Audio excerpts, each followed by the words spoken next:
Ever see those videos where a professional detailer is spraying a car down with a shaving cream-like thick layer of foam? That's called a foam cannon, and it's attached to a pressure washer. It's one of 3 ways people use to hand wash their car. Which method you'll use depends on the tools you have access to, but the most important thing is to use plenty of wash mitts. Let me explain. Let's go over the 3 different methods, and I'll explain the benefits and the features, plus the pros and the cons to each method. The first method is the traditional 2-bucket approach, okay? And with this approach, you're gonna have 2 buckets. One is a dedicated wash bucket. That's where you're gonna put your car wash soap.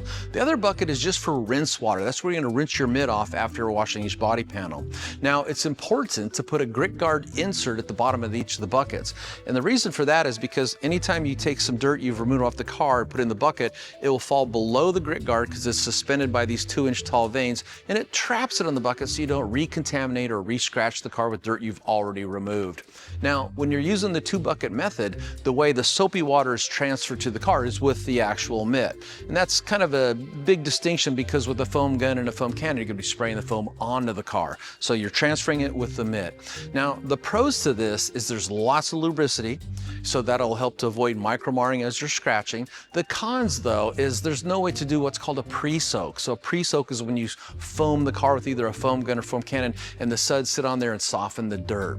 But other than that, the 2-bucket method is a great approach. It's a common approach, and it doesn't take any special tools outside of the bucket and the grit guard.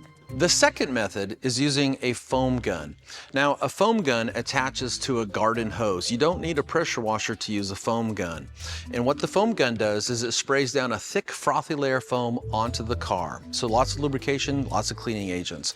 The pros is you can do a no-contact pre-soak. That means you're gonna get the soap with its cleaning agents onto the car so they can go to work loosening road grime, traffic dirt, things like that. The cons is it's a little bit slower and it doesn't create that thick, frothy layer of foam like a foam cannon with the pressure washer. The third method for hand washing a car is using a foam cannon. Now, a foam cannon is unique in that you must attach it and it will only attach to a pressure washer. Now, the benefit to a foam cannon is because of the high pressure created by the pressure washer, it creates a shaving cream-like thick layer of foam, which offers more dwell time and better cleaning ability, plus tons of lubrication. The pros to a foam cannon is because it's pressurized, it lays down a shaving cream-like thick, frothy layer of suds, and this offers extended dwell time, so the cleaning agents can go to work loosening surface dirt, bee pollen, and traffic film. And because it's pressurized, you can cover the whole car in foam quickly. The cons to using a foam gun is simply there's just a little bit more setup time and a little more time putting everything away. Visit our decision guide to find out what method works best for you.